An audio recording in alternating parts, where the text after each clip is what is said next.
4వ అధ్యాయం. ఆదికాండము 4వ అధ్యాయం మొదటి వచనాన్ని చదువుకుందాం.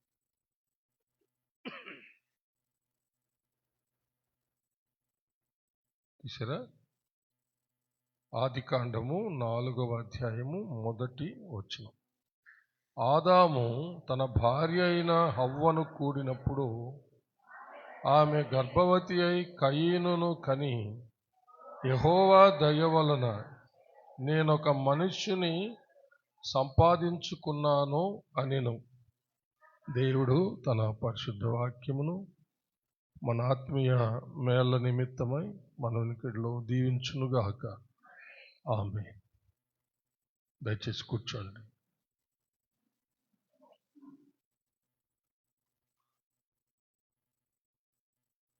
ప్రార్థించుకుందాం. మహాపరిశుద్ధుడు అయిన మా ప్రియ పరలోకపు తండ్రి, దయగలిగిన మా దేవ యెహోవా, మీకు వందనములు, స్తుతులు, స్తోత్రములు చెల్లిస్తున్నాం. మీ దీన దాసుడునైన నన్ను మీ సిలువ చాటున మరుగు చేసుకొని నాతోనూ మా అందరితోనూ మాట్లాడమని క్రీస్తు పేర వేడుకొనుచున్నాము తండ్రి. ఆమేన్. హల్లెలూయా. ఈ నూతన సంవత్సరంలో దేవుడు మనకి ఇచ్చినటువంటి వాగ్దానం, పౌలు గారికి ఇచ్చిన వాగ్దానం, నా కృప నీకు చాలు.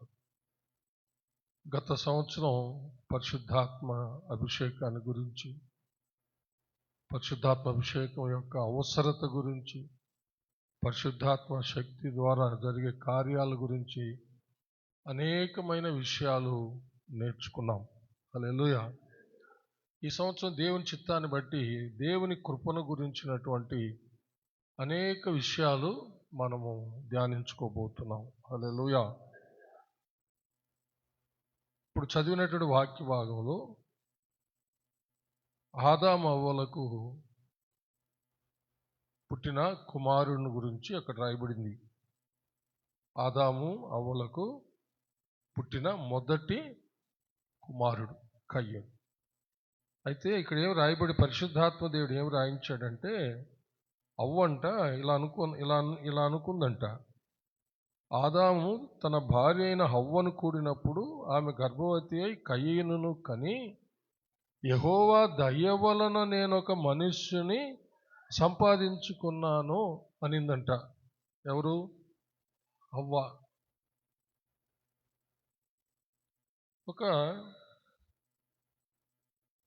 ఒక వ్యక్తిని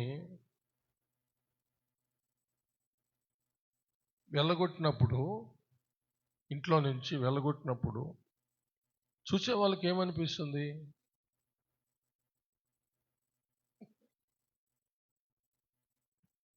రెండిటి.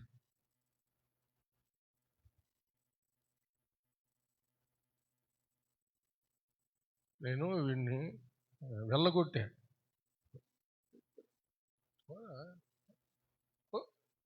తిరుగు sir sir sir sir sir sir sir అను. ఎక్కడ సార్?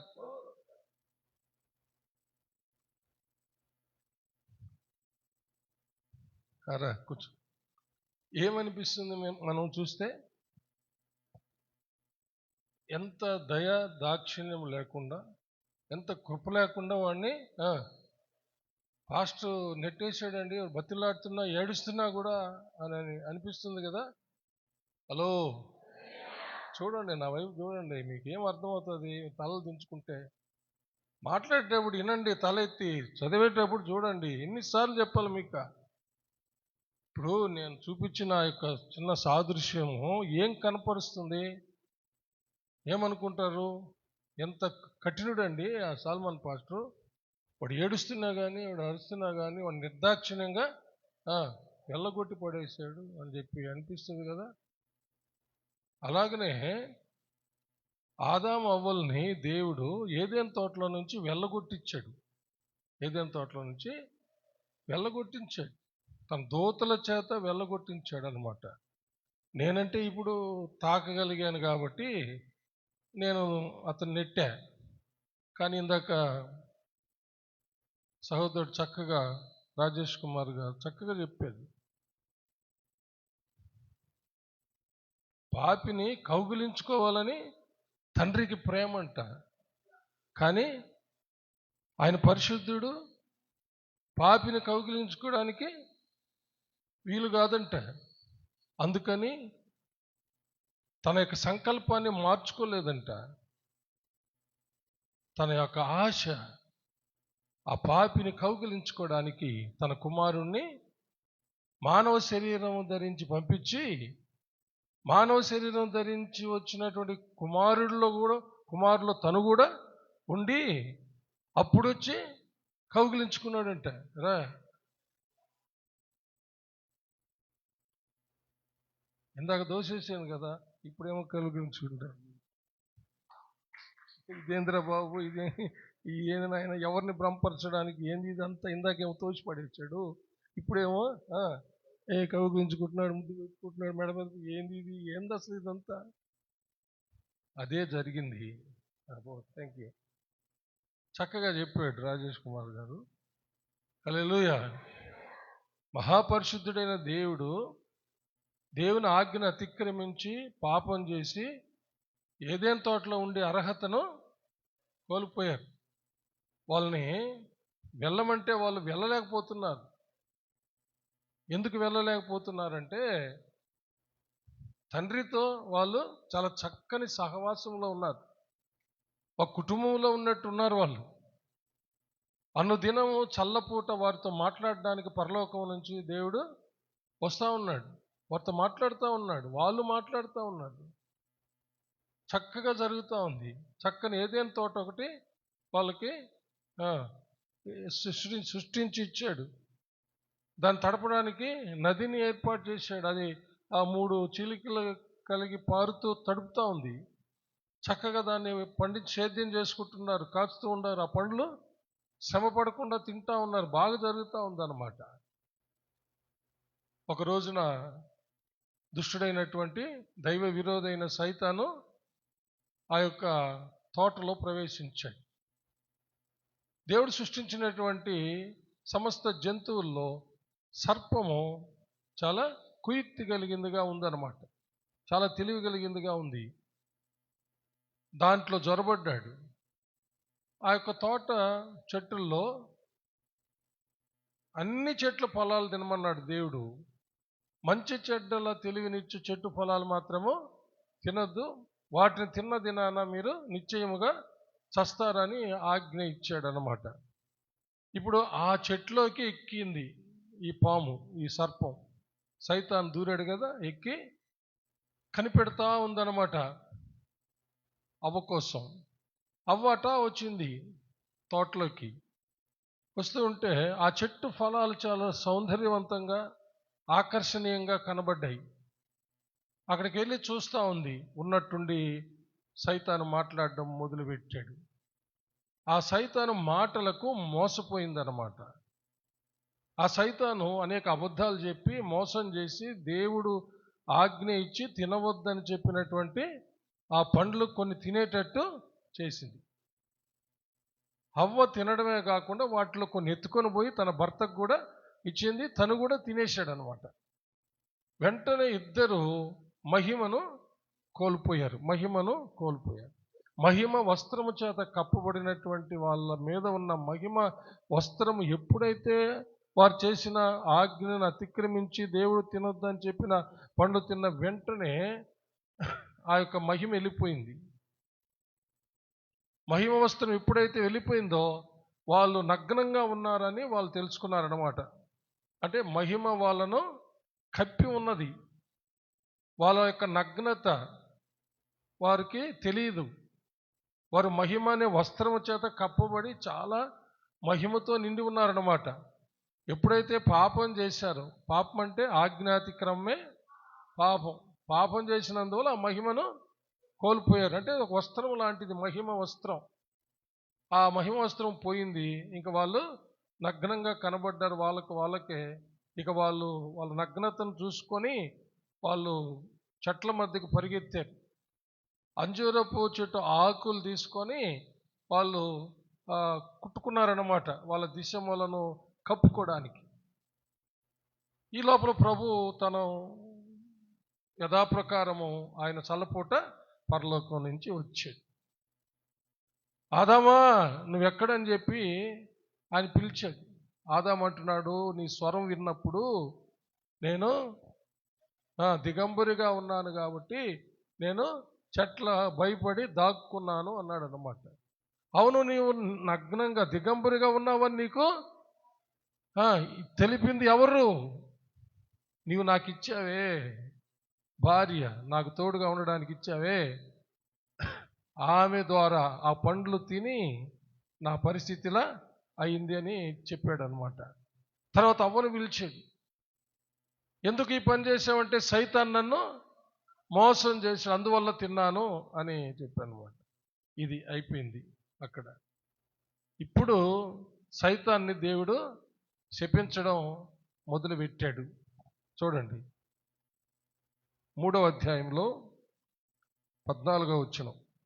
అందుకు దేవుడైన యెహోవా సర్పంతో, నీవు దీని చేసినందున పశువులన్నిటిలోనూ భూజంతువులన్నిటిలోనూ నీవు శపించబడిన దానవై నీ కడుపుతో ప్రాకుచు నీవు బ్రతుకు దినములన్నీ మన్ను తిందువు. అంటే సైతాన్ని శపించాడు. పాములో జ్వరబడ్డాడు కదా, సైతాన్ని శపించాడు అన్నమాట. నువ్విక నేలను ప్రాకుతూ ఆ మన్నే తింటూ గడుపుతావు నువ్వు. అంటే ఇక్కడ సైతాను మన్ను తింటాడనే. పాము మట్టి తినే పాములు ఉన్నాయి, ఇంకేమేమో తినే పాములు ఉన్నాయి. కానీ దీని అర్థం ఏంటి? సైతాను కూడా దేవుని యొక్క మహాకెరూబుల్లో ఒక కెరూబు అన్నమాట. పరలోకం నుంచి తొయ్యబడ్డాడు. దేవునికి వ్యతిరేకంగా గర్వించి దేవుని సింహాసనం మీద కూర్చోవాలని అతిశయించినందుకు అక్కడ పెద్ద యుద్ధం జరిగింది. సైతాను తోసేసేటప్పుడు తిరుగుబాటు చేశాడు. సైతానుతో కొంతమంది దూతలు ఏకీపించి యుద్ధాన్ని ప్రకటించారనమాట. అప్పుడు దేవుని సన్నిధిలో మిఖాయేలు దూత తన సైన్యంతో యుద్ధం చేసినప్పుడు మిఖాయేలు దూత గెలుస్తాడు. హల్లెలూయా. అప్పుడు సైతాన్తో కూడా తిరుగుబాటు చేసినటువంటి దూతలను పరలోకం నుండి తోసేస్తారనమాట. పరలోకం నుంచి తోసేస్తారు. తోసేసినప్పుడు వాళ్ళు ఎక్కడికి వచ్చారంటే, ఎక్కడికి తోయబడ్డారంటే ఆకాశ మండలంలోనికి తోయబడ్డారు. ఎక్కడికి అంటే పై ఆకాశము, మధ్య ఆకాశము, కింది ఆకాశం, 3 ఆకాశాలు అన్నమాట.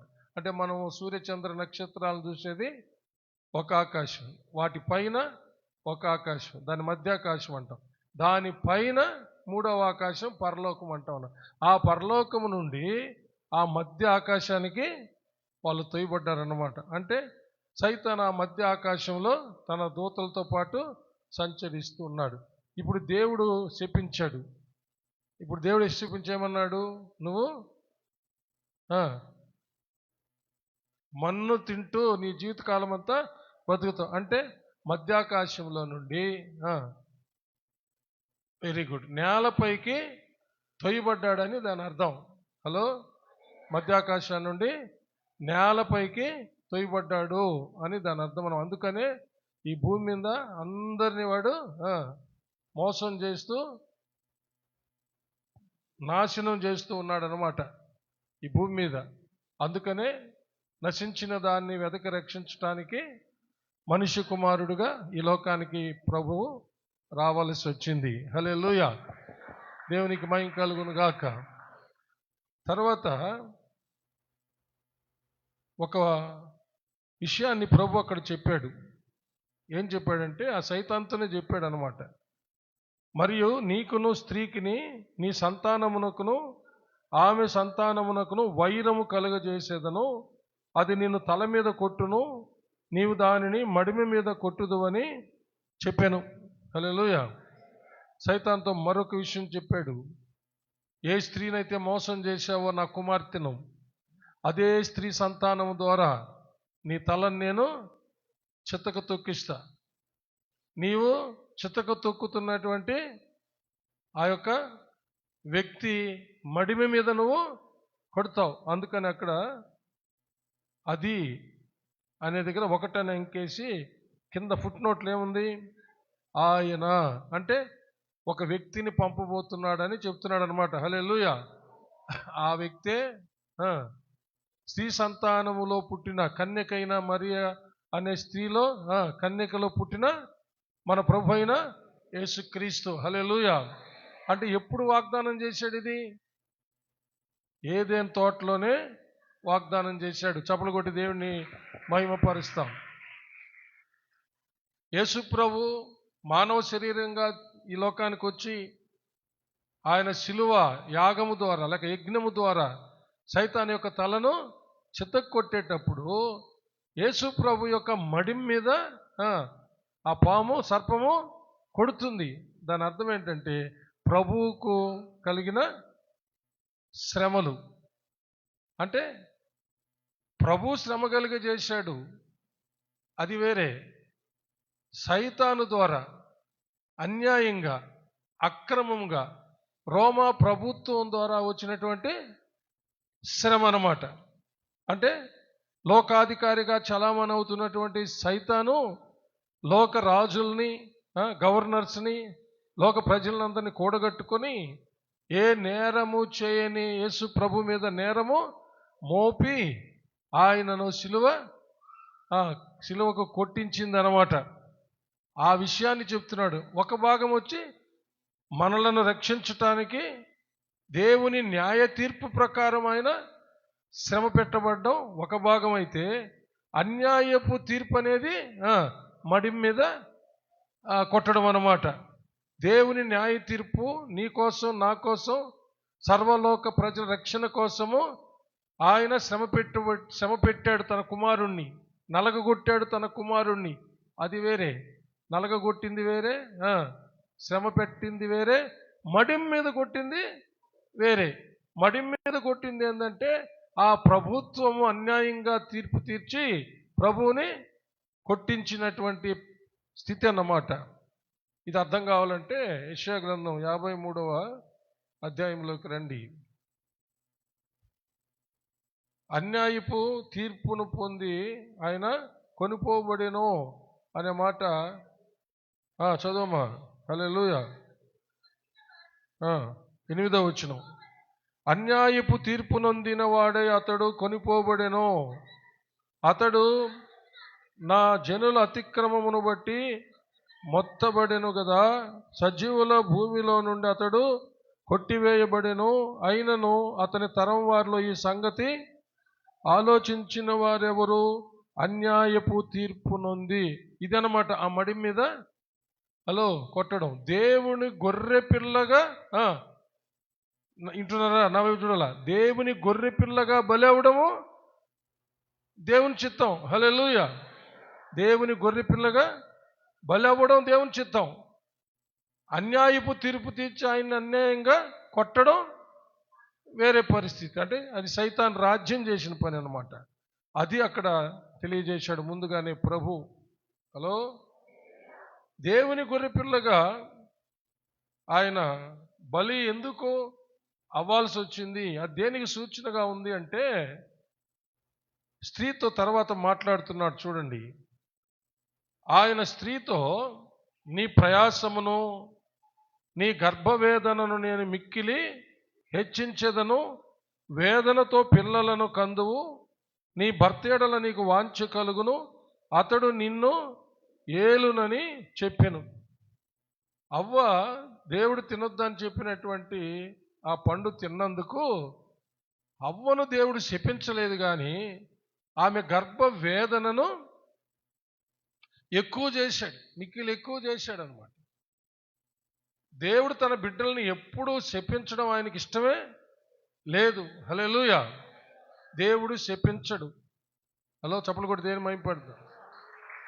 బైబిల్లో దేవుడు శపించాడు, దేవుని కోపం వచ్చింది, దేవుడు ఉగ్రత కుమ్మరించాడు, ఈ మాటలన్నిటి యొక్క అర్థము ఏంటంటే దేవుని న్యాయమైన తీర్పు. ఇప్పుడు అవ్వ పాపం చేసినందుకు ఆమె మీద ఒక తీర్పుని ఆయన ప్రకటిస్తూ ఉన్నాడు అనమాట. హల్లెలూయా. ఏమిటంటే ఆమె యొక్క గర్భ వేదన మిక్కిలి ఎక్కువ అవుతుంది. మిక్కిలి వేదనతో పిల్లలను నువ్వు కంటావు. అంత మాత్రం కాకుండా ఏమంటున్నాడంటే, నీ భర్త ఎడల నీకు వాంఛ కలుగుతుంది, అతడు నిన్ను ఏలునని చెప్పాడు. మొదట దేవుడు రాజు రాణిగా చేశాడు. హల్లెలూయా. ఏం చేశాడు? రాజు రాణి ఇద్దరు పక్క పక్కన కూర్చొని ఇద్దరు రాజుగా రాణిగా ఏలే స్థితి పెట్టాడు అనమాట. మొదటి అధ్యాయము 26వ వచనం ప్రకారం చదవండి. దేవుడు తన స్వరూపం మన స్వరూపమందు మన పోలిక చొప్పున నరులను చేయుదుము, వారు సముద్రపు చేపలను, ఆకాశ పక్షులను, పశువులను, సమస్త భూమి మీద ప్రాకు ప్రతి జంతువును ఏలుదురుగాక. ఎవరు? ఇద్దరా ఒక్కరా? ఇద్దరు. నా వైపు చూడండి. ఇద్దరా ఒక్కరా? ఇద్దరు. హల్లెలూయా. ఇద్దరు పరిపాలించే వాళ్ళే, ఇద్దరు ఏలికలే. హలో. ఏలికంటే రాజు. హల్లెలూయా. ఏలికంటే గుడ్డ పేలిక అనుకునేరు కబుక్కున. ఏలికంటే రాజు. హల్లెలూయా. ఇద్దరు ఏలికలు, ఇద్దరు పరిపాలించే వాళ్ళే, ఏలే వాళ్ళే. చప్పలు కొట్టి దేవుని మహిమపడతాం. అలాంటి స్థితి ఆదాముకు అవ్వకు సమానంగా ఉందన్నమాట. సమానంగా ఉంది వాళ్ళకి. ఎప్పుడైతే వీళ్ళు పాపం చేశారో ఈ స్థితి మారిపోయిందన్నమాట. ఇప్పుడు అవ్వను ఆదాము ఏలేటట్టు చేయాల్సి వచ్చింది, ఆమె చేసినటువంటి పాపాన్ని బట్టి. హలో. అయితే దేవుడు ఏం చేశాడు? తన కుమారుడైన యేసుక్రీస్తు ద్వారా మరలందరినీ కూడా రక్షించి మరలా సమానంగా తీసుకొచ్చేసాడు అనమాట. హల్లెలూయా. అందుకనే రాజులైన యాజక సమూహము అని పేతురు గారు మొదటి పత్రిక 2వ అధ్యాయము 9వ వచనంలో స్పష్టంగా వ్రాయడం జరిగింది. చదవండి.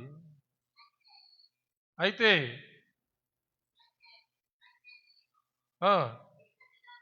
చీకట్లో నుండి ఆశ్చర్యకరమైన తన వెలుగులోనికి మిమ్మును పిలిచిన వాని గుణాతిశయములను ప్రచురము చేయి నిమిత్తము ఏర్పరచబడిన వంశమును, రాజులైన యాజక సమూహమును, పరిశుద్ధ జనమును, దేవుని సొత్తైన ప్రజలను అయ్యున్నారు. ఇప్పుడు ఇక్కడ మరలా మన ప్రభు అయిన యేసుక్రీస్తు ద్వారా మరలా తిరిగి స్త్రీ పురుషులను అనగా భార్యాభర్తల్ని సమానంగా చేశాడు. హల్లెలూయా. కాబట్టి ఇప్పుడు క్రైస్తవ కుటుంబాలు ఇది గ్రహించలేకపోతా ఉందన్నమాట. నిజంగా సత్క్రైస్తవులు, నిజంగా దేవుణ్ణి ఎరిగిన క్రైస్తవులు, దేవుని యొక్క సృష్టి రహస్యాలు, మానవ కుటుంబ రహస్యము, మానవ కుటుంబ పతనము, తిరిగి మానవ కుటుంబాన్ని దేవుడు కట్టిన స్థితి, ఇదంతా బాగా ఎరిగితే హల్లెలూయా, నా కాళ్ళ దగ్గర పడి ఉండాల్సిన దానివే నువ్వు కదలడానికి లేదు అని భార్యను అనలేడు. ఎవరు? భర్త. సత్యం తెలిసిన వాడైతే హల్లెలూయా. అర్థమైందా? కానీ ఇప్పటికి కూడా అనేక మంది పురుషులు భార్య మీద అధికారము చలాయిస్తున్నారుగా. నువ్వు నా కాలు చెప్పు లాంటి దానివి, నువ్వు నా కాళ్ళ కింద పడి ఉండాలి, నువ్వు వంటింటికే పరిమితం, నువ్వు ఏలడానికి లేదు అని. కానీ యేసు ప్రభు ద్వారా దేవుడు పాపం చేసి కోల్పోయినటువంటి ఆ యొక్క గొప్ప స్థితిని తిరిగి మరలా తీసుకొచ్చాడు. అలాగని చెప్పి నువ్వెంత అంటే నేనెంత అని జగడాలు వేసుకోవడానికి కాదు. హలో. చాలామంది భార్యాభర్తలు జగడాలు వేసుకుంటుంటారు అట్లా, నువ్వెంత అంటే నేనెంత అని అనడానికి కాదు. వాళ్ళిద్దరి యొక్క స్థితి సమానమైంది. హల్లెలూయా. రాజు రాణిగా ఇద్దరు మరలా ఏలే స్థితి, ఏలే పొజిషన్కి వచ్చారనమాట. హలో, అది మనము గమనించాల్సింది. తర్వాత ఆదాముతో ఇలా అంటున్నాడు చూడండి. ఆయన ఆదాముతో, నీవు నీ భార్య మాట విని తినవద్దని నేను నీకు ఆజ్ఞాపించిన వృక్ష ఫలములు తింటివి గనుక నీ నిమిత్తము నేల శపింపబడి ఉన్నది. ప్రయాసముతోనే నీవు బ్రతుకు దినములన్నీ దాని పంట తిందువు. అది ముండ్ల తుప్పలను గచ్చ పొదలను నీకు మొలిపించును. పొలములోని పంట తిందువు. నీవు నేలకు తిరిగి చేరు వరకు నీ ముఖపు చెమట కార్చి ఆహారము తిందువు. ఏలయనగా నేల నుండి నీవు తీయబడితివి, నీవు మన్నే గనుక తిరిగి మన్నైపోదు అని చెప్పెను. ఆదామును గురించి దేవుడు మాట్లాడిన మాటలు ఇవి. ఆదామును గురించి కూడా సైతాన్ని శపించినట్టు అవ్వను ఆదామును శపించలేదు. కానీ వాళ్ళకు ఆ యొక్క జడ్జిమెంట్, న్యాయ తీర్పుని ప్రకటిస్తూ ఉన్నాడు అన్నమాట. చప్పలు కొట్టి దేవుణ్ణి మహిమ పరుస్తాం. నీ నిమిత్తము నేను ఈ నేలను నేను శపిస్తూ ఉన్నా. ఆ నేల ముళ్ళ తుప్పలను, ముళ్ళ చెట్లను అది మొలిపిస్తుంది. నువ్వు బ్రతికి దినాలన్నిట నువ్వు కష్టపడి సేద్యం చేసుకొని పంట పండించి నువ్వు తిని బ్రతకాల. అంతకుముందు ఏం చేస్తున్నాడు? దేవుడు విత్తనాలు వేసాడా? చెట్లు మొలిపించాడా? ఏం చెట్లు మొలిపించాడు?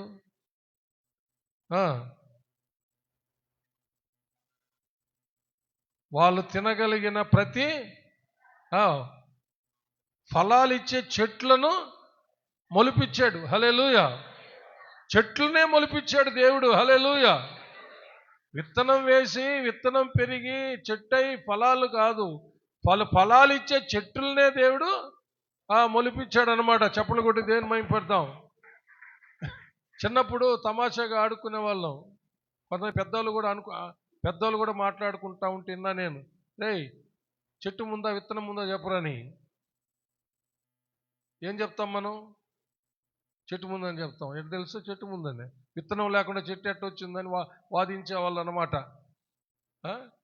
మాకుండేవాడు ఒక అన్ని విధాలుగా ఇటు బైబిల్ ప్రకారము లోకంలో జ్ఞాని చంద్ర వాళ్ళ నాయన, బూదూరు చంద్ర వాళ్ళ నాయన యేసోపు మామ. ఒరే సాల్మనా చెప్పురా, చెట్టు ముందా విత్తనం ముందా చెప్పు, నన్ను అడిగాడు ఆయన. మామ చాలా తెలియగలవాడు, మా నాయనకి శిష్యుడు ఆయన. హల్లెలూయా. నాకేం తెలుసు, విత్తనమే కదండి మామ అంటే. నేను బైబిల్ చదివామంటారా అన్న. అప్పుడు చెప్పాడు, చెట్లు విత్తనాలు ఫలాలు చెట్లని దేవుడు మొలిపించాడు రా. హల్లెలూయా. చప్పలు కొట్టి దేవుని మహిమపడదాం. Praise God. బైబిల్లో ఉండేది ముందు విత్తనాలు ఫలాలు ఇచ్చే చెట్లనే మొలించాడు. ఇప్పుడు ఈయన ఏమి అక్కడ పంట పండించుకొని తినాల్సిన అక్కర్లా.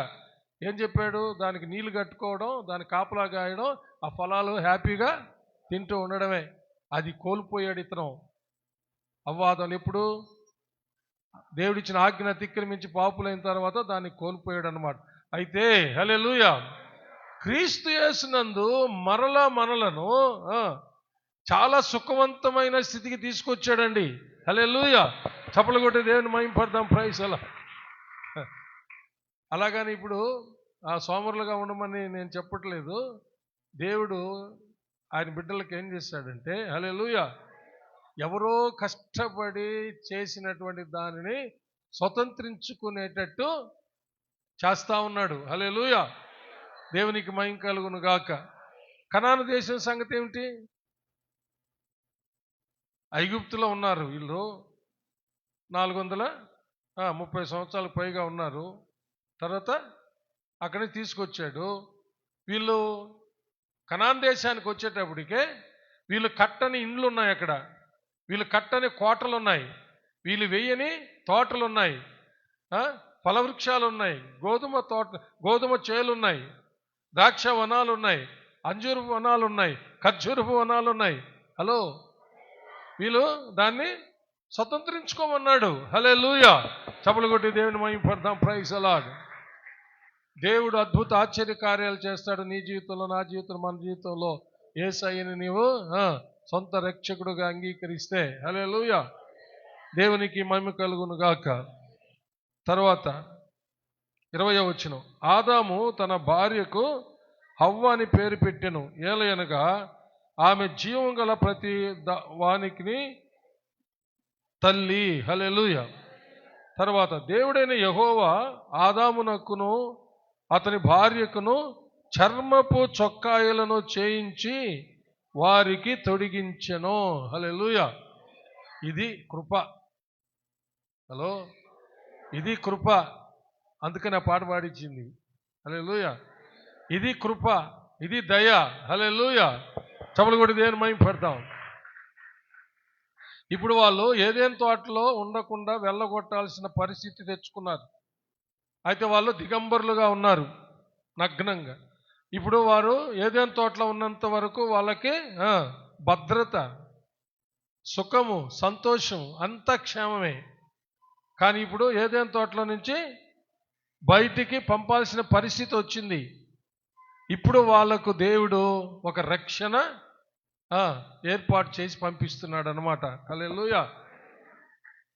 తన ఆజ్ఞను ఉల్లంఘించి పాపం చేసి తిరుగుబాటు చేసినటువంటి వీళ్లకు చర్మపు చొక్కాలను ఆయన చేయించి తొడిగి పంపించాడంట. హల్లెలూయా. చప్పలు కొట్టి దేవుని మహిమపడతాం. అందుకని చాలామంది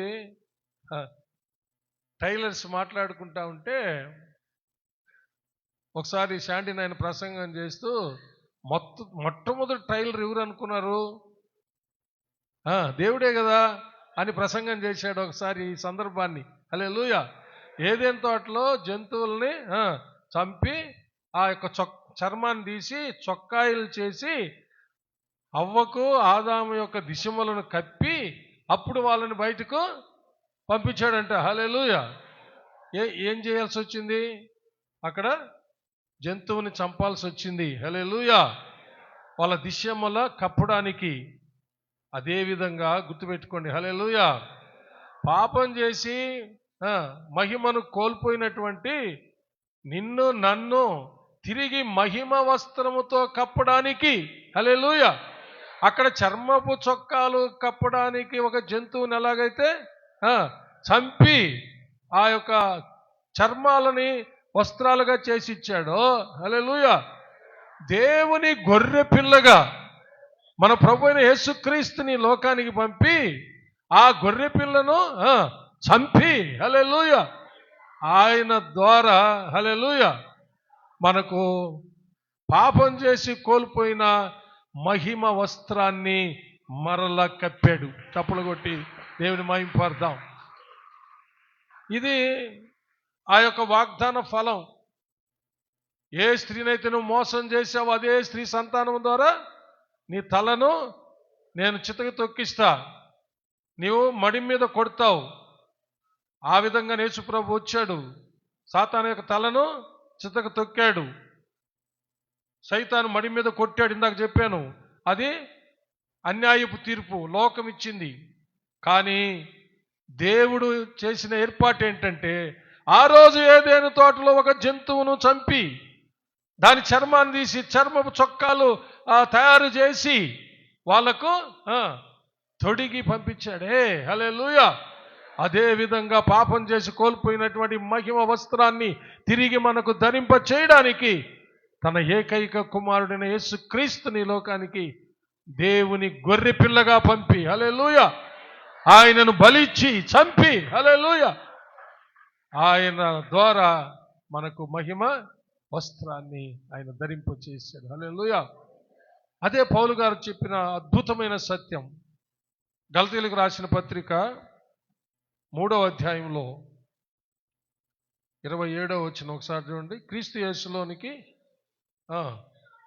క్రీస్తులోనికి బాప్తిసం పొందిన మీరందరూ చూసారా, క్రీస్తును ధరించుకొని ఉన్నారు. చప్పలు కొట్టాలి. Praise God. హల్లెలూయా. చూసారా ఎంత గొప్ప ఏర్పాటు చేశాడో. అక్కడ మనకు ఊరికే ఏదో కనబడుతుంది. ఏంది? అక్కడ చర్మపు చొక్కాయలు వాళ్ళ దిగంబరాన్ని కప్పి పంపించాడని. కానీ దాని వెనక ఇంత మర్మము ఉన్నది. హల్లెలూయా. ఏదేం తోటలో చేసినటువంటిది, వాగ్దానం చేసినది, ఆయన చేసింది, అది కొంతకాలం పట్టింది. ఇందాక మనం విన్నాం, మీరు వినలా కొంతమంది, దావీదు కొంతకాలం వెయిట్ చేయను ఆయన, హల్లెలూయా, నిన్ను సింహాసనం మీద కూర్చోబెడతా, హల్లెలూయా, కొంతకాలం పడుతుంది, హల్లెలూయా. అందుకనే తండ్రి కూడా తన కుమారుణ్ణి కాలం సంపూర్ణమైనప్పుడు ఈ లోకానికి పంపించాడు, తన కుమారుణ్ణి గొర్రెపిల్లగా. అందుకనే దేవుని గొర్రెపిల్ల, హల్లెలూయా కదా. గలతీయులకు రాసిన పత్రిక 4వ అధ్యాయం 4వ వచనం ప్రకారం, అయితే కాలము పరిపూర్ణమైనప్పుడు దేవుడు తన కుమారుణ్ణి పంపెను. చూసారా? హల్లెలూయా. చదువుమా, స్త్రీ సంతానము చదువు త్వరగా. ఆయన స్త్రీ యందు పుట్టి. చూసారా? ఎక్కడ చెప్పాడు దీన్ని? స్త్రీ సంతానం అని ఎక్కడ చెప్పాడు? ఏదైనా తోటలో సైతాన్ని శపించినప్పుడు అక్కడే చెప్పాడు. ఏ స్త్రీనైతే మోసం చేశావో ఆ స్త్రీ సంతానం ద్వారా నీ తలను, అది నెరవేరిందని గలతీ సంఘంలో ఉన్న యూదుల యొక్క కళ్ళు తెరిపించడానికి ఆ విషయాన్ని అక్కడ రాస్తూ ఉన్నాడు. హల్లెలూయా. ఎవరు అనుకుంటున్నారు? యేసుక్రీస్తు. మీరు ప్రవక్తల గ్రంథాలని, మోషే రాసిన 5 కాండాలని నమ్ముతారు కదా. మోషే రాశాడే, హల్లెలూయా, స్త్రీ సంతానము ద్వారా సైతాన్ యొక్క తలను తొక్కిస్తా అన్నాడే, ఆ స్త్రీ సంతానమే ఈ కన్యకైన మరియ గర్భం ద్వారా కాలము సంపూర్ణమైనప్పుడు అనుగ్రహించిన ఈ శిశువు, ఈ సంతానం ఆయనే యేసు క్రీస్తు. హల్లెలూయా. ఈ విషయం ఇప్పుడు అందరం తెలుసుకోవాలా. చాలా మంది తెలుసుకున్నాం, ఇంకా తెలుసుకోవాలి, బాగా తెలుసుకోవాలి. ఆయన ద్వారానే పాపం చేసి కోల్పోయిన మహిమ వస్త్రము, ఆ మహిమ వస్త్రం ఎవరో కాదు, మన ప్రభు అయిన యేసుక్రీస్తే. ఎప్పుడైతే మనము మారు మనసు పొంది పాప క్షమాపణ నిమిత్తం యేసునామములో బాప్తిసం పొందుతున్నాము, క్రీస్తుని, అర్థమైందా? ఇప్పుడు అక్కడ జంతువుని బలిచ్చి చంపి ఆ యొక్క చర్మాన్ని వస్త్రంగా ధరించాడు. ఇప్పుడు దేవుని గొర్రెపిల్లగా వచ్చిన క్రీస్తును చంపి ఆయననే మన మీద వస్త్రంగా కప్పాడు. హల్లెలూయా. చప్పలు కొట్టి దేవుడిని మహింపడదాం. ఇదంతా ఎక్కడ జరుగుతా ఉంది? ఇంకా మన అసలు పాయింట్కి వస్తూ ఉన్నాం. ఎక్కడ జరుగుతూ ఉంది? ఏదైనా తోటలోనే జరుగుతూ ఉంది. ఇదంతా ఎవరు చూస్తూ ఉన్నారు? ఈ మాటలన్నీ ఎవరు వింటా ఉన్నారు? అవ్వాదం వింటా ఉన్నారు. హలో, వింటా ఉన్నారు. ఇప్పుడు అసలు సంగతికి వచ్చింది చూడండి. అప్పుడు దేవుడైన యెహోవా, ఇదిగో మంచి చెడ్డలను ఎరుగునట్లు ఆదాము మనలో ఒకని వంటి వాడాయను. కాబట్టి అతడు ఒకవేళ తన చెయ్యి చాచి జీవవృక్ష ఫలములను కూడా తీసుకొని తిని నిరంతరము జీవించునేమో అని దేవుడైన యెహోవా అతడు ఏ నేల నుండి తీయబడినో దాన్ని సేద్యపరచుటకు ఏదైనా తోటలో నుండి అతన్ని పంపివేసెను. చూసారా? ఏదైనా తోటలో ఉండకుండా అతన్ని పంపివేశాడు. ఇక్కడ ఒక చూడండి, దుఃఖకరమైన సన్నివేశం ఏంటంటే, వింటున్నారా? నా వైపు చూస్తున్నారా? ముందు పంపివేశాడని రాయబడింది. అది ఎలా జరిగిందో పక్క వచనం చెప్తుంది. ఎలా జరిగిందంట? వాళ్ళని పంపుతుంటే వాళ్ళు పోలేకపోతున్నారు, దేవుడు వాళ్ళని వదలలేకపోతున్నాడు. హలో, వింటున్నారా? వాళ్ళు వెళ్ళలేకపోతున్నారు, తండ్రి కూడా వదలలేకపోతా ఉన్నాడు. కానీ న్యాయ తీర్పు ప్రకారం ఇప్పుడు వాళ్ళు పంపేయాలి. కానీ వాళ్ళు వెళ్ళలేకపోతున్నారు. తండ్రిని వదిలిపెట్టి పాపం చేశారు, ఉండకుండా ఆడ ఉండే అర్హత కోల్పోయినారు. కానీ వాళ్ళు వెళ్ళలేకపోతున్నారు. ఇంకా తండ్రి వదలలేకపోతున్నాడు. ఇంకా తప్పదు, దేవుడంట వెళ్ళగొట్టించాడంట. అది అక్కడ రాయబడింది. అప్పుడు ఆయన ఆదామును వెళ్ళగొట్టి, చూసారా? వెళ్ళగొట్టాల్సి వచ్చింది. ఏం జరిగి ఉంటుంది? పంపితే పోలేకపోతున్నారన్నమాట. ఇప్పుడు ఒకసారి ప్లీజ్ అటెన్షన్ మీ. హల్లెలూయా. ఆలోచించండి. ఎట్టుపోయినాడు? త్వరగా ఇందాక కూడా చూపించాను, మళ్ళీ చూపిస్తున్నాను. ఇటు తిరిగి, నా వైపు తిరిగి. ఇప్పుడు పొమ్మన్నా పోవడంలే, వెళ్ళగొడుతున్నాడు, ఏడుస్తున్నాడు. ఏం చేస్తాం మనం? బిడ్డలు తప్పు చేశారు, పోయి బయట నిలబడరా అన్నాము, ఇంట్లోకి రాబాకరా వాకిట్లో ఉండన్నాము. వాడు పోతాడా? ఏం చేస్తాడు? డాడీ డాడీ డాడీ ఇంక చేయను అండ. ఏం చేస్తావు? డాడీ డాడీ ఇంక చేయనంటే ఏం చేస్తావు? ఏడుస్తున్నాడు భయంకరంగా, ఏం చేస్తావు? వెళ్ళగొడతావా, కౌగిలించుకుంటావా? ఇప్పుడు తండ్రి మనందరికంటే ప్రేమ గలవాడు. హల్లెలూయా. ఆయన ప్రేమ సాటి లేనిది, ఎవరితో పోల్చలేనిది. ఇప్పుడు తండ్రి ఏడుస్తూ ఉన్నారు ఆదామావులు, ఇప్పుడు ఏం చేయాలా? అదే ఇందాక బ్రదర్ చెప్పింది. ఇప్పుడు ఏం చేయాలా? మన బిడ్డలనైతే కౌగిలించుకొని ఏడవబాక నాయన ఇంక చేయబాక అంటాం. ఇప్పుడు కౌగిలించుకోవాలంటే హలో, కౌగిలించుకోండి కుదరడంలా. ఈయన మహాపరిశుద్ధుడు, పాపి, కుదరలా. కానీ తండ్రిలో ఎంత దుఃఖమో, బిడ్డల్లో ఎంత దుఃఖమో, అది ఒక పెద్ద ట్రాజడీగా మారిపోయింది, దుఃఖకరమైన సన్నివేశంగా మారిపోయింది. పిల్లరా, వెళ్ళగొట్టాల్సి వచ్చింది. హల్లెలూయా. అయితే అనేక సార్లు మనం చెప్పుకున్నాం, కండ్ల ముందు వెళ్ళగొట్టాడు కానీ హృదయంలో నుంచి వెళ్ళగొట్టల. హల్లెలూయా. అందుకనే తన కుమారుణ్ణి ఎంటర్ చేశాడు మధ్యలో. హల్లెలూయా. తన కుమారుణ్ణి ఎంటర్ చేశాడు మధ్యలో శరీరధారిగా. హల్లెలూయా. కుమారుల్లోకి వచ్చేసాడు. ఇప్పుడు ఏడుస్తూ పోయిల్లా అవ్వాదాము, ఇంకా కుమారుల్లో వచ్చి కౌగిలించుకుందాక చెప్పింది మళ్ళీ చెప్తున్నా నేను. ఇప్పుడు నాలో యేసయ్యను అనుకో, నేను నాలో తండ్రి కూడా ఉన్నాడు. ఆ రోజు కౌగిలించుకోలేకపోయాడు కదా, ఇప్పుడు కౌగిలించుకోవడం సాధ్యమైంది. అక్కడ కనబడేది యేసయ్యే, కానీ యేసయ్య లోపల ఎవరున్నారు? అదే చెప్పింది. మే గాడ్ బ్లెస్ యు. అదే చెప్పింది ప్రభు. పిలుపు అడిగితే తండ్రిని చూపించు, మాకు అదే చాలంటే, ఇంతవరకు మీ మధ్య తండ్రిని ఉంటే మీరు మళ్ళా చూపించాలంటేనేమిటి? నన్ను చూస్తే తండ్రిని చూచినట్టు. హల్లెలూయా. దేవునికి మహిమ కలుగును గాక. ఇదంతా అయిపోయింది, వెళ్ళిపోయారు, వెళ్ళగొట్టబడ్డారు. ఇప్పుడు అసలు పాయింట్కి వస్తున్నా. ఒక 2 నిమిషాలు చెప్పేస్తాను, జాగ్రత్తగానండి. హల్లెలూయా. ఇప్పుడు వాళ్ళు వెళ్ళగొట్టబడ్డారు. ఇక వాళ్ళ కుటుంబము, వాళ్ళ లోకంలో ఏదైనా తోటకు బయట వాళ్ళ కుటుంబం ఉంది. ఇప్పుడు వారికి దేవుడు అంటే వారికి ఒక బిడ్డ పుట్టాడు అన్నమాట. ఒక బిడ్డ పుట్టాడు, మొదటి బిడ్డ. ఇప్పుడు ఏమంటుంది అవ్వ? అది మనం చదివింది. ఏమంటుంది చూడండి, చదవండి ఒకసారి. ఆదాము తన భార్యన హవ్వను కూడినప్పుడు ఆమె గర్భవతి అయి కయ్యూన్ని కని, యెహోవా దయ వలన నేనొక మనిషిని ఎట్లా యెహోవా దయగలిగిన వాడని ఆమె ఎట్లా చెప్పగలిగిందే? వెళ్ళగొడితే. అది మన ప్రశ్న. ఎట్లా?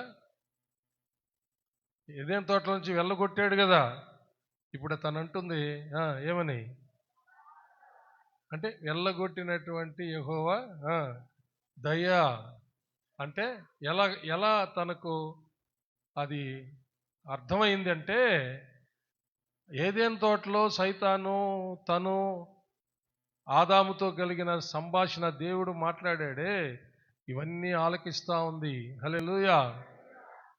పాపులైన దిగంబరులైన వాళ్ళకి చర్మపు చొక్కాలు కుట్టించి పంపడం. హల్లెలూయా. ఇవన్నీ గమనిస్తున్నటువంటి అవ్వకు అర్థమైంది. హల్లెలూయా.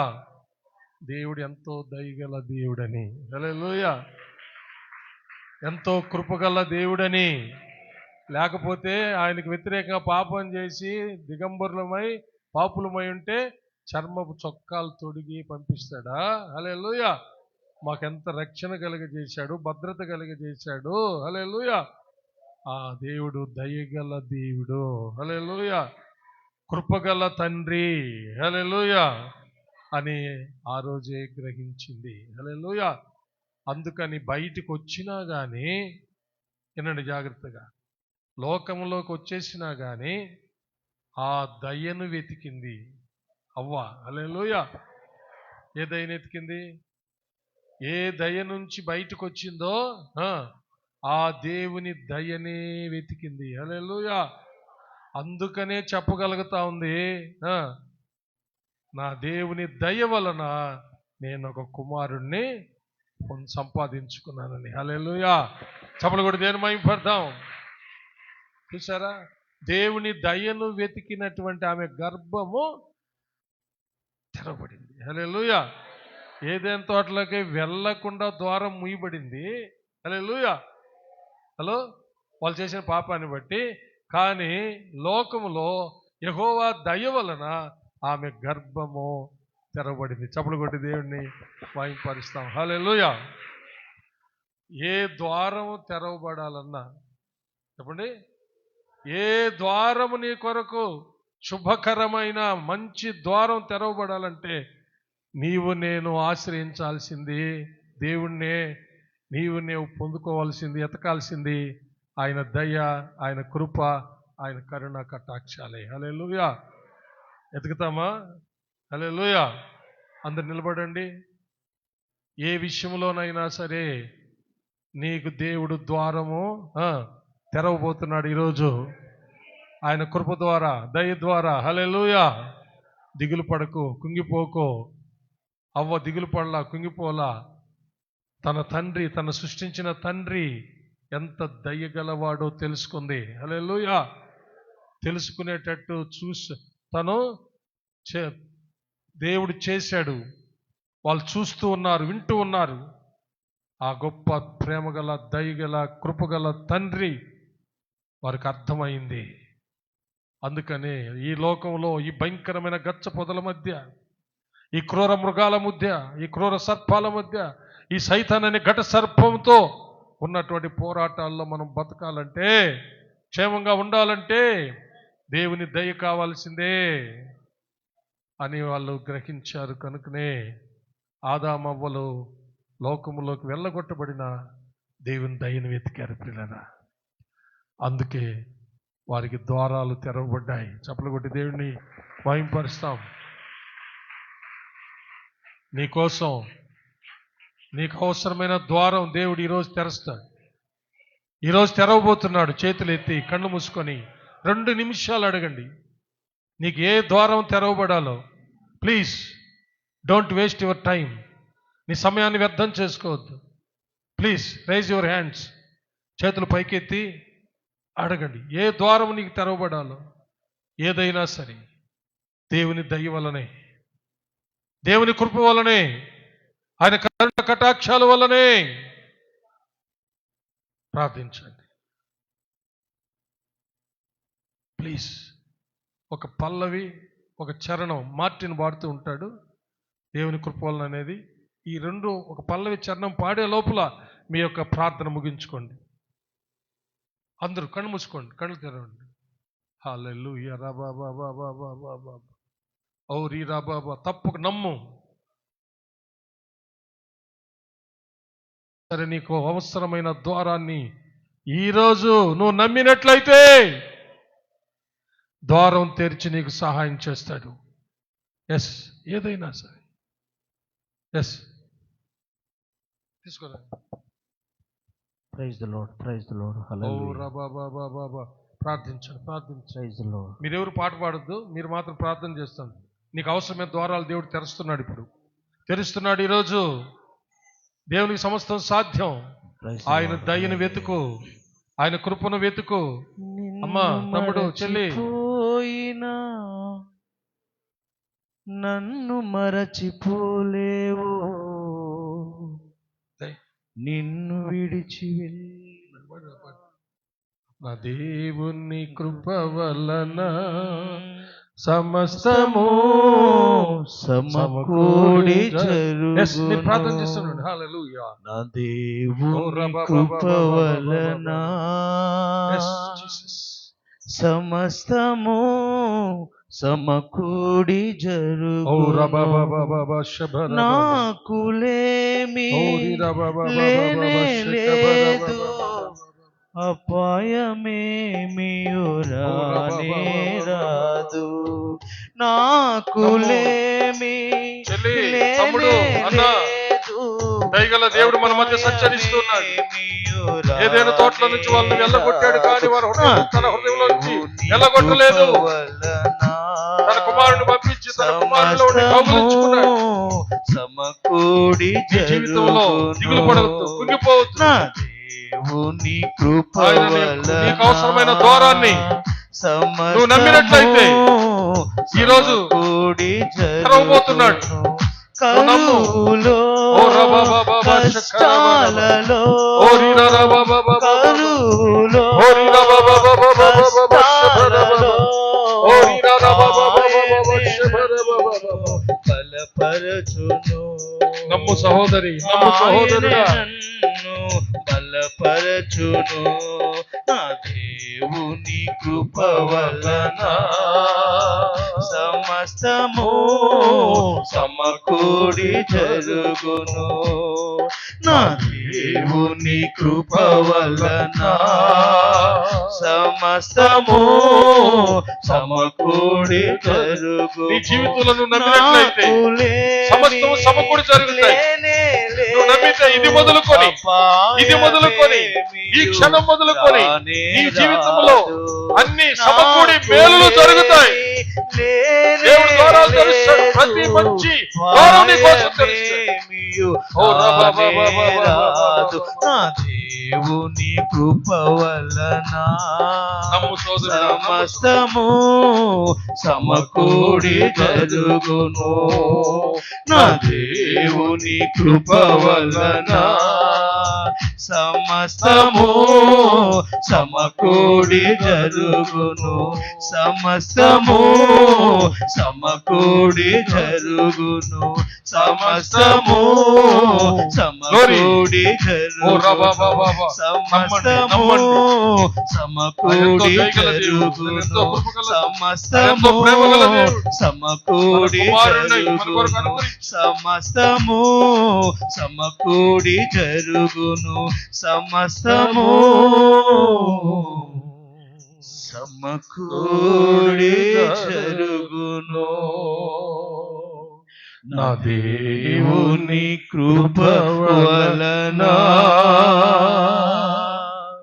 సమస్తము సమకూడి జరుగును. హల్లెలూయా, హల్లెలూయా. ప్రార్థించుకుందాం. మార్టిన్. మహాపరిశుద్ధుడు అయినటువంటి మా తండ్రి, ప్రేమ నమ్మకం కలిగిన మా దేవ, మీకు వందనాలు, స్తుతులు, స్తోత్రాలు చెల్లిస్తున్నాను నాయన. ఈ ఉదయ కాలంలో ప్రభువా నాయన నీ మందిరంలో మమ్మల్ని నిలబెట్టి ప్రభువా దేవుని దయను గురించి ధ్యానించడానికి మా పట్ల మీరు చూపించినటువంటి ప్రేమను ప్రభువా నాయన మేము జ్ఞాపకం చేసుకోవడానికి మీరు చూపిన కృపను బట్టి వందనాలు చెల్లిస్తున్నాను నాయన. ఆ రోజు హవ్వ అయితే దేవుని దయ వలన నేను ఒక కుమారుని సంపాదించుకున్నాను అన్నది ప్రభువా. నిజంగా ప్రభువా నాయన ముందు జీవితాన్ని జ్ఞాపకం చేసుకున్నట్లయితే వాళ్ళు పాపం చేసినప్పుడు దేవునికి విరోధంగా ప్రభువా వాళ్ళు పాపం చేసినప్పుడు ప్రభువా దేవుడు వాళ్ళని వెళ్ళగొట్టాడని ప్రభు రాపించారు. నిజమే నాయన, వాళ్ళు వెళ్ళలేకపోయారని ఆయన వెళ్ళగొట్టలేకపోయాడని ప్రభువా మీ ప్రేమను జ్ఞాపకం చేశారు. ప్రభువా నిజంగా నాయన మీ న్యాయమైన తీర్పులో కూడా ప్రేమ దాగి ఉందనే సత్యాన్ని ఈ ఉదయకాలంలో మాకు తెలియజేసిన మీ ప్రేమను బట్టి వందనాలు నాయన. అయ్యా ప్రభువా వాళ్ళు ఆ తోటల నుండి వెళ్ళారు, దేవుని దగ్గర నుండి చేతి వాళ్ళు వెళ్ళారు, కానీ ప్రభువా నీ దయ మాత్రం వాళ్ళని విడిచిపెట్టి వెళ్ళలేదు ప్రభువా. అందుకనే తను చెప్పింది దేవుని దయ వలన నేను కుమారుణ్ణి పొందుకున్నానని. ఆ దయ మాత్రం వాళ్ళని విడిచి వెళ్ళలేదు ప్రభువా. నీ ప్రేమ మాత్రం మమ్మల్ని విడిచి వెళ్ళలేదు ప్రభువా. నీ కరుణ కటాక్షాలు ప్రభువా మేము పాపము చేసి మీకు దూరమైనా కూడా అయ్యా నీ దయ మాత్రం మాతోనే ఉంది ప్రభువా. నీ దయ మాతోనే ఉంది ప్రభువా. మా జీవితంలో ఘనకార్యాలు జరుగుటకు ప్రభువా, ఆశీర్వదింపబడడానికి ప్రారంభము నీ దయేనే నీ ప్రభువా. ఈ ఉదయ కాలంలో మాకు తెలియచేసిన మీ ప్రేమను బట్టి ప్రభువా, నీ దయకు ప్రభువా, అయ్యా నీ దయను బట్టి మీకు కృతజ్ఞతాస్తుతులు చెల్లిస్తూ, పరిశుద్ధాత్మ దేవా, ఆ దయను నిత్యము మా మధ్య ఉండనివ్వమని, మాతో ఉండనివ్వమని ప్రభువా, మహిమ ఘనత ప్రభావాలు చెల్లిస్తూ యేసయ్య నామములో అడిగి వేడుకుంటున్నాను తండ్రి. ఆమేన్. నా ప్రాణమా యెహోవాను సన్నుతించుము, నా అంతరంగముననున్న సమస్తమా ఆయన పరిశుద్ధ నామమును సన్నుతించుము. నా ప్రాణమా యెహోవాను సన్నుతించుము, ఆయన చేసిన ఉపకారములలో దేనిని మరువకుము. ఆమేన్. మన పరమ తండ్రి అయిన దేవుని ప్రేమ, కుమారుడైన యేసుక్రీస్తు ప్రభుల వారి యొక్క కృప, పరిశుద్ధాత్మ దేవుని అనోన్య సహవాసము, సన్నిధి, కాపుదల, భద్రత, నడిపింపు ఇప్పుడు ఎల్లప్పుడూ సదాకాలము మీకందరికును, మీ బిడ్డలకు, మీ బిడ్డల బిడ్డలకు, మీరు కలిగి ఉన్న సమస్తానికి తోడై దీవించి ఆశీర్వదించి కాచి కాపాడునుగాక. Amen, amen, amen. May God bless you all. Yesayya నామములో అందరికీ వందనాలు. ఒకరొకరు సమాధానం తెలుపుకొని